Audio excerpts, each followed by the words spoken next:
The wait is over. I'm finally going to show you how to adjust your pro settings so you can fine tune your cars and get the most out of them. Let's go.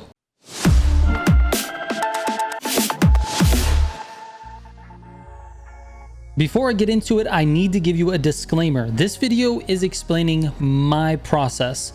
Others might have a different take and may offer different advice. And because this is a video game, nothing I'm about to tell you about these settings themselves can be applied to all vehicles. There are instances where adjusting the springs to be more stiff will cause a different feeling in two different cars in the same class. I'll try my best to give you my best advice on what to expect when making adjustments, but if it's just not working, then the car might be one of those exceptions and you're gonna need to play around with it a little bit. All right, now, there is something I need to clear up as well because I think a lot of you are confused on this. Pro settings do not affect the performance of the car. They affect your ability to use the car. Now, I know this is confusing because by adding pro settings that fit your driving style and skill level, you are definitely going to be going faster, but they are just settings.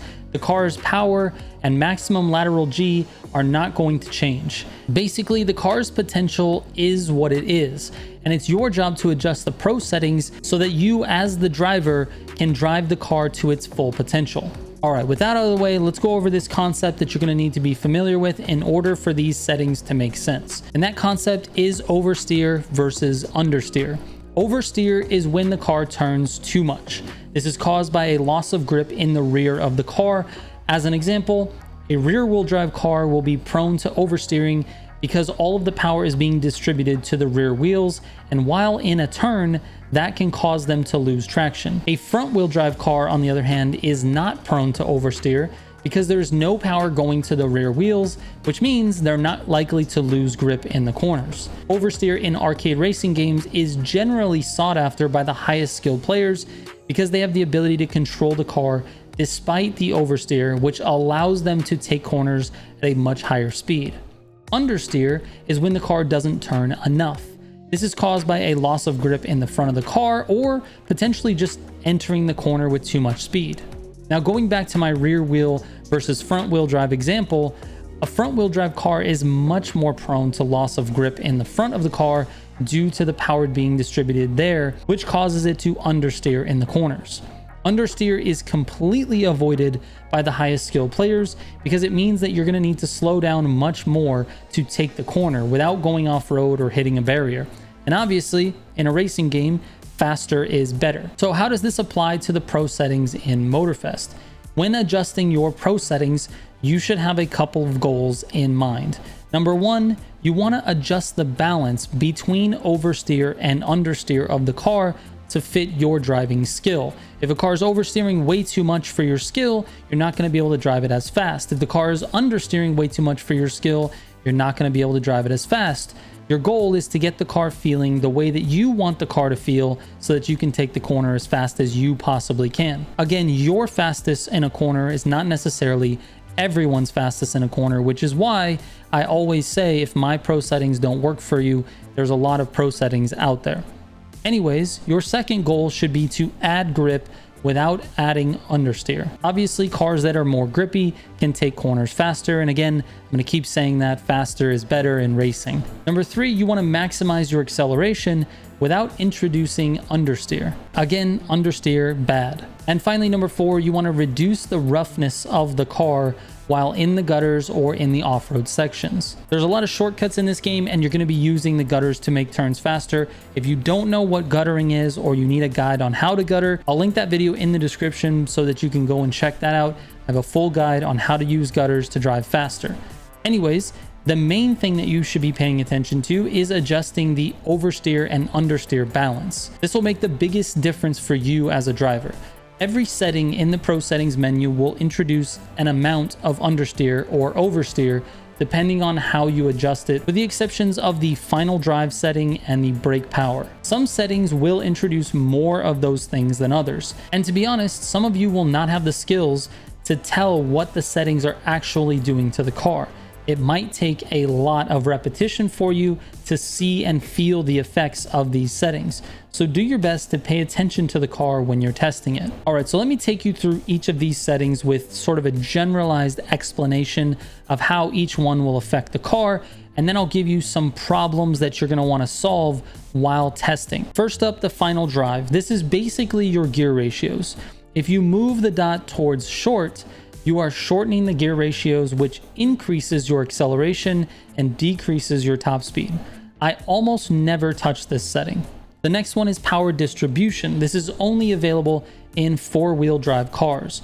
Moving the dot towards front will take power away from the rear wheels and push it towards the front wheels. In general, I use the acceleration stat that's on the right side here to determine where to put this. It does introduce a little bit of understeer if too far to the front and a little bit of oversteer if too far to the rear, but the effect is really minimal and you can kind of tune that out with the other settings. Just simply adjust this until you get the lowest acceleration number in the stats. By the way, the stats are affected by the parts on the car. Make sure you have a full set of parts on the car that have the maximum perf level for that class. It doesn't matter if they're green or gold or whatever, just make sure the perf level is the max. Next up is the tire grip. This one is straightforward, but basically if you reduce the tire grip in the front of the car, it's going to understeer more. If you reduce the grip in the rear of the car will oversteer more and be prone to drifting in corners. Most cars do not need to be adjusted here at all, but some do. Particularly drift cars, I will make some adjustments in this setting. Brake balance. Now this one I adjust using the brake stat as well. I move the dot until I get the shortest braking distance. If you move the dot towards the front, the car will understeer during braking. And if you move the dot towards the rear, it will oversteer during braking. Oversteering during braking is so much better than understeering. If you happen to brake late in a corner, you have a chance to save it if the car oversteers during braking. Brake power is exactly that. I never touch this setting, like ever. All right, moving down into the aero. So the load front is the amount of downforce the air that passes over the car puts on the front end. In general, you want more downforce because it means more grip. Too much downforce can be recognized though by a car that feels like it's steering itself back to center. This is very apparent in a lot of the racing cars because the racing cars have a lot of downforce. So if you steer the car and let off the steering and the car wants to return back to center like it snaps back, you'll know you have a little bit too much downforce in the front of the car.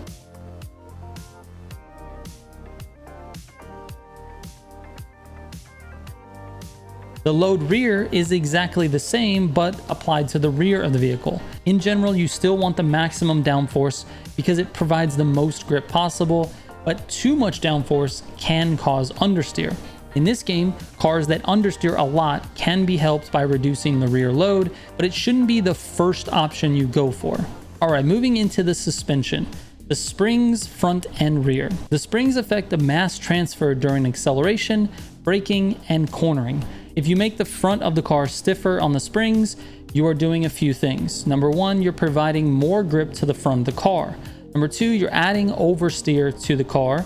Number three, you're making steering slightly more responsive. And number four, you're slightly increasing the car's ability to accelerate and brake. Now, if you make the rear of the car stiffer, you're going to be providing more grip to the rear of the car. You'll be adding more understeer, and you'll slightly increase the acceleration and the braking. If I identify an understeer problem with the car, I will increase the front spring stiffness more than the rear. If the car oversteers, generally I will increase them equally or decrease them equally. To decide whether to increase or decrease them, you're going to need to pay attention to the car's body front to back.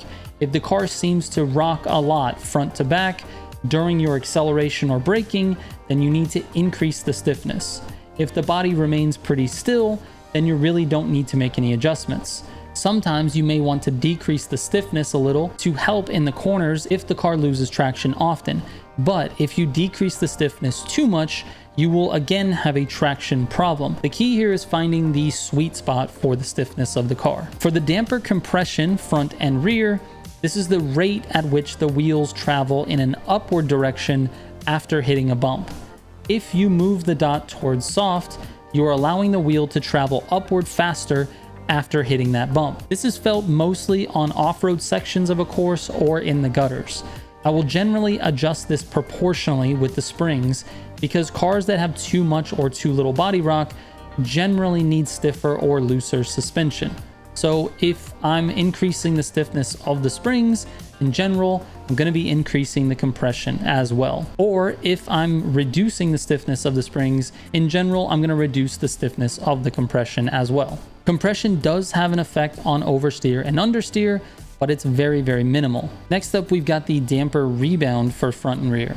This is the rate at which the wheels travel back towards the ground after hitting the bump. If you move the dot towards soft, you are slowing down the rate at which the wheels return to the ground after a bump. Generally, this is noticed off-road or in the gutters as well.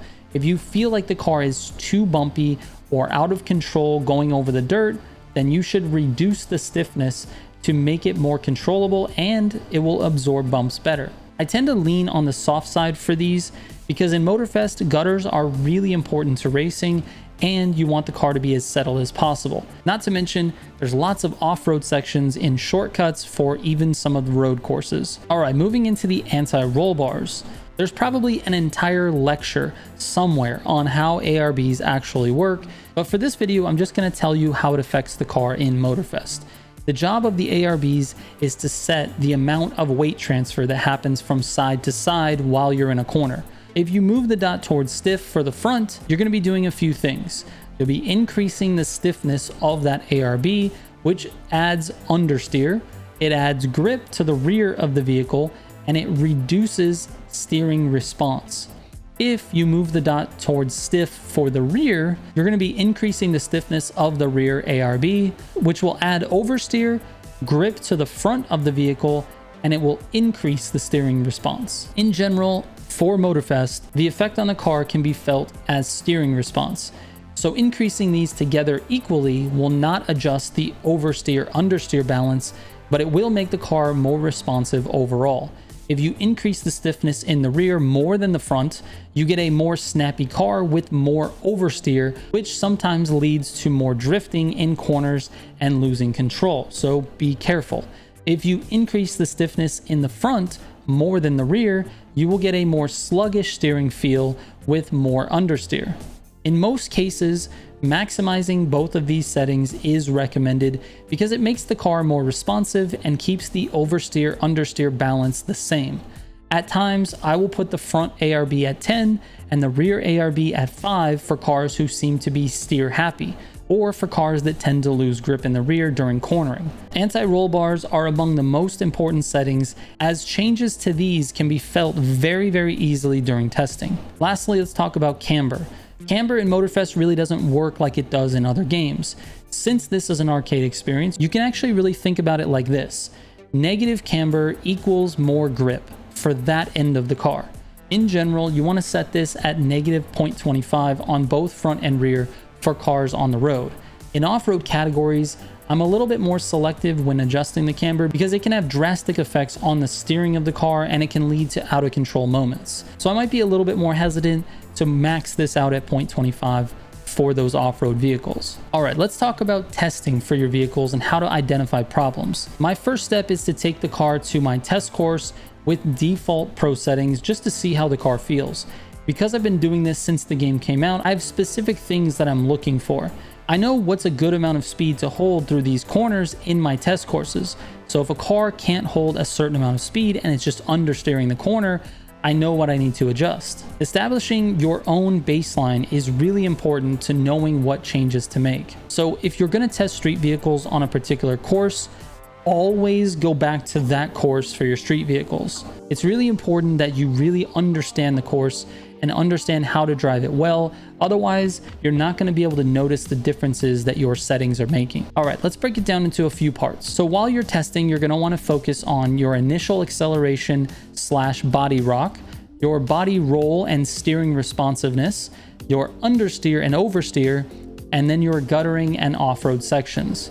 At the start of the race, pay attention to the body of the car, the traction, and the acceleration. If the car's body rocks backward a lot when you accelerate, you lose traction easily, or you accelerate poorly, you're going to want to increase the stiffness of your springs. Power distribution also has a strong effect on overall traction and acceleration, so try adjusting that as well if the car is a four-wheel drive car. If you notice the body of the car shifting from left to right a lot, or you feel like the car isn't responding well to your steering inputs, then your ARBs aren't stiff enough. Your damper compression isn't stiff enough, or you don't have enough camber in the front. And sometimes it's all three of those things. If you notice the car is understeering, keep in mind that you don't have the ability to completely fix cars who are prone to understeer.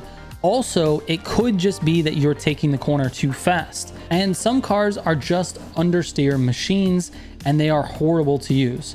It's basically impossible to take a car that is understeering like crazy and make it oversteer.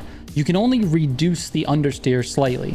So with that said, if you notice the car is understeering, here are a few things that can help with that. Number one, you can generally increase your stiffness in the front suspension compared to the rear. Or you can adjust the camber in the rear by moving the dot to the right, which effectively gives the rear of the car less grip, which makes the rear a little bit more loose, which again will add a little bit of oversteer. You can also adjust your front ARB by moving it to the left, or you can adjust your rear ARB by moving it to the right. Basically, if the front ARB is less than the rear ARB, you're introducing an amount of oversteer to the car. You can also adjust the load rear of your car by moving it to the left, reducing it. Again, this is going to give you less grip in the rear of the car, which gives you more oversteer. And finally, and I don't really recommend this too much, but you can adjust the tire grip of the rear by moving it to the left. Again, it's the same concept. You're taking grip away from the rear, which causes more oversteer. Now, if you notice your car is oversteering too much for your liking, you're basically going to be doing the opposite. So you can generally increase the stiffness of the rear suspension compared to the front. You can adjust your camber in the front by moving it to the right. You can adjust your front ARB by moving it to the right, or your rear ARB by moving it to the left. You can adjust your load front by moving it to the left, or your tire grip in the front by moving it to the left. The same goes to all of these situations. Adjusting tire grip is not super recommended. Your load front should be adjusted very, very minimally. And I think the best way to go on this is either adjusting your suspension, your camber, or your ARBs. If the car is bumping around a lot off-road or in the gutters, you're going to want to reduce your damper rebound by moving the dot to the left. If the car doesn't want to stay in the gutters, it's a completely different problem, and it could just be that the car isn't great at guttering, but you can make it slightly better by adjusting the power distribution to be more towards the front of a four-wheel drive car. Also, cars that tend to oversteer tend to be better in the gutters because they're more responsive to steering. If you adjust your ARBs to be more steering responsive by reducing the front ARB or increasing the rear ARB, that also helps with guttering, but it's not going to make a huge difference. If a car is bad at guttering, generally it's going to feel bad at guttering no matter what you do with your settings. Your biggest goal here with guttering is to make sure the car is settled. A settled car is much easier to drive. So if the car is bumping around in the gutter, then obviously you're going to want to adjust your rebound. Now, until you get used to solving all of these problems at the same time, I strongly recommend tackling one at a time and just being mindful of the crossover effect each setting has. Like I said in the beginning, almost all of these settings has some effect on the understeer oversteer balance of the car. So when you adjust the ARBs to fix the steering response, for example, make sure when you take the car back out to your test track that you're being mindful of how that change in the settings affected your understeer and oversteer, as well as your steering response, which was the thing you were trying to change. If you're not mindful of all of these things at the same time, you might end up making changes that make the car feel worse instead of better. Now, I know that's a lot of information, and hopefully I helped you make sense of it and this video has been helpful. But if you're still a little bit unsure, you can come to one of my live streams and ask some questions. I'm live on Motorfest every Tuesday at 9 p.m. CST, and I'm playing with anyone who wants to join. Thank you guys so much for watching. Good luck adjusting your pro settings. I will catch you on the next one. Trigger out.